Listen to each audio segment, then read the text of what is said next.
Bonjour, nous allons étudier aujourd'hui la composition d'un composé. Un corps pur est constitué d'une seule espèce chimique. Par exemple, on a ici un bidon en zinc, on a un diamant qui est composé de carbone, et on a une bouteille qui contient du dioxygène, uniquement de l'oxygène. Donc, c'est un corps pur simple, car il présente un seul type d'atome dans sa composition. Et on a des corps purs composés, par exemple, qui sont constitués de plusieurs types d'atomes. Par exemple, l'eau, elle est composée d'hydrogène, d'oxygène. Le dioxyde de carbone, il est composé de carbone et d'oxygène. On a l'éthanol qui est composé du carbone, de l'hydrogène et de l'oxygène. On a aussi des mélanges maintenant. Qu'est-ce qu'un mélange? Il est constitué de plusieurs espèces chimiques. Par exemple, on distingue deux types de mélanges. Des mélanges homogènes ou bien des mélanges hétérogènes. Des mélanges hétérogènes. L'exemple de l'eau pétillante, qui est composée à la fois des molécules d'eau et il y a des molécules par exemple, de gaz de CO2. Et il y a des fois un mélange qui est homogène. On ne peut pas distinguer les différentes constituants de ce mélange. Par exemple, l'eau de mer. L'air, il est composé de plusieurs gaz. La majorité, ou bien l'espèce majoritaire, c'est le diazote à 78%, le dioxygène à 21%, et pour les autres gaz, c'est à peu près à 1%. Maintenant, comment identifier ces espèces chimiques? Donc, il est possible d'identifier une espèce chimique en mesurant sa température de fusion à l'aide d'un bond de Köhler, si c'est un solide.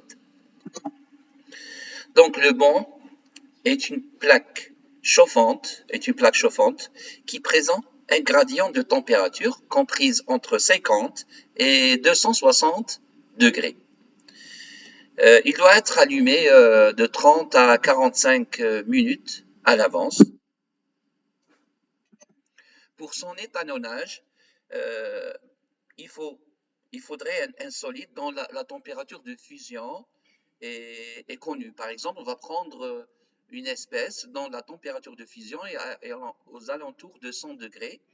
Pour la mesurer avec exactitude, on commence par étalonner le bond avec un solide étalon choisi par exemple 95 degrés. Alors on dépose notre solide sur la plaque, comme ça, de cette façon-là. Alors, on sait que la température de la plaque, elle augmente de droite à gauche. Elle augmente de droite à gauche, comme ça. 50 degrés, c'est à droite et 260, c'est dans l'extrémité à gauche. Alors maintenant, on va essayer de voir notre solide, il va commencer à fusionner. Commencer à se fusionner, par exemple, il va se fusionner ici. Alors, qu'est-ce qu'on va faire? On va essayer de déplacer maintenant le curseur, ce curseur de ce côté-là, pour atteindre le point fusionné. Et après, on va lire ici, par l'index, on va lire la température de fusion. Et bien sûr, il y a un protocole pour refaire cette opération du coton, essuyer toute la plaque sec et après utiliser un coton humide avec de l'éthanol et après refaire une deuxième opération. On peut encore identifier une espèce en mesurant sa masse volumique. Une définition de la masse volumique. La masse volumique, elle est symbolisée par la lettre grecque ρ. La lettre grecque ρ.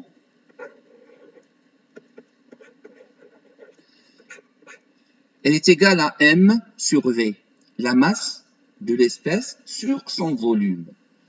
Alors, la masse de l'échantillon, elle sera en kilogrammes, le volume de l'échantillon, par exemple, en mètres cubes, et la masse volumique, elle est en kilogrammes par mètre cube.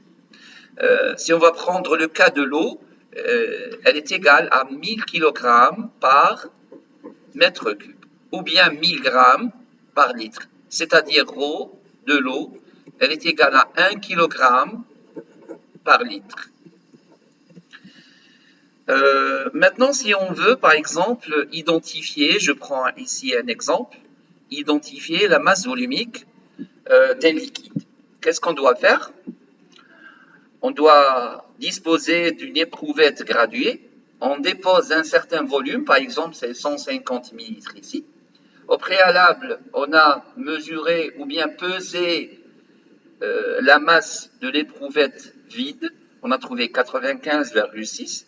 On va tarer notre balance et après ajouter de l'eau jusqu'à à peu près 150 ml. On trouve ici 145,6 grammes.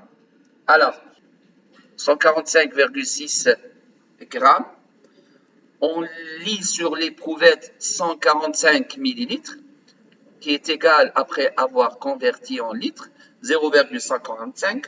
Si on doit faire l'application numérique, ρ est égal à m sur v, on va trouver 1000 grammes par litre. La masse volumique à 1 kg par litre.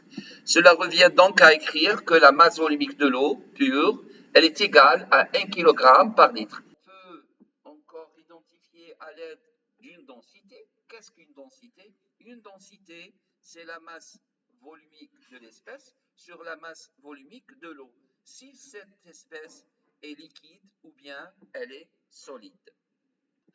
Alors, troisième possibilité pour identifier une espèce. On va utiliser la chromatographie sur couche mince. Des fois, on l'appelle la CCM. Alors, on dispose d'un petit flacon qui contient un couvercle et une solution qu'on appelle éluant. En général, on va prendre l'eau salée. Alors, on dispose aussi d'une plaque en papier. On va initialement, par exemple, tracer une droite et on va déposer trois espèces, par exemple l'espèce A, l'espèce B et l'espèce C. Une goutte, une goutte, une goutte. Et quand on va introduire notre feuille de papier, on va observer que des taches vont se former après un certain temps. On prend un exemple. Par exemple, pour la tâche A, c'est un colorant, par exemple le E102. Pour la tâche B, c'est le colorant, par exemple le E131. Et pour la tâche C, on va prendre une goutte, un sirop de menthe, par exemple. Alors, on dépose notre feuille vers le bas et on attend quelques minutes. On va voir la formation des taches au-dessus de la ligne de front. Alors, la chromatographie, c'est une technique qui permet la séparation et l'identification des espèces. Les composants du mélange sont entraînés par l'éluant. C'est l'éluant qui va faire élever les taches vers le haut.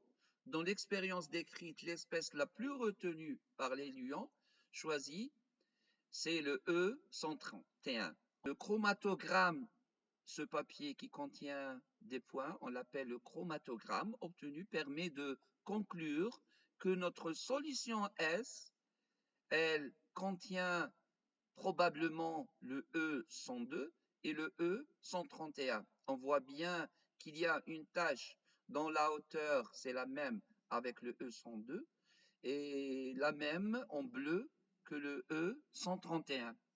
Donc, si on veut mesurer maintenant le rapport frontal d'une espèce, c'est le quotient de la distance petit h sur la distance grand H, RF, est égal à H sur grand H. Dans notre exemple, on va trouver que le FB, le rapport frontal du bleu, c'est 0,83 et le rapport frontal du jaune, c'est 0,35. Alors, le but de la CCM, c'est de voir est-ce que l'espèce, c'est un corps pur ou bien c'est un corps composé. Et la deuxième des choses, c'est d'identifier la nature de l'espèce. Et pour cela, on va calculer le rapport frontal. Alors, si on dispose d'un tableau de rapports frontaux pour plusieurs espèces, on doit faire une comparaison et on doit distinguer et déterminer la nature de notre espèce contenue dans notre composé. Alors, dernière méthode pour identifier, on va faire des tests caractéristiques. Les tests caractéristiques, on va rajouter un autre composé à notre substance et on va voir, par exemple, la coloration. Par exemple, si on doit rajouter, par exemple, du sulfate de cuivre qu'on va étaler sur un morceau de pain, par exemple, on va voir que il va devenir bleu. Donc, on va dire que le pain, il contient de l'eau. Respirer d'un verre qui contient l'eau de chaud, s'il va être troublé du CO2. Alors, si on va, par exemple, détecter la présence du dioxygène, on va essayer de prendre une bûchette incandescente et la faire rapprocher à l'intérieur du flacon. Si la bûchette, elle s'enflamme de plus en plus, c'est-à-dire il y a présence du dioxygène. Et pour la présence du dihydrogène, on va refaire le même travail. Si on va rapprocher notre bûchette incandescente, on va entendre un petit boom et elle va s'éteindre, chose qui démontre la présence du dihydrogène. Et pour, par exemple, détecter la présence des ions de chlore, on va essayer d'utiliser la nitrate d'argent. On va utiliser la nitrate d'argent et on va obtenir un précipité blanc qui va noircir à la présence ou bien si on va exposer notre tube à de la lumière.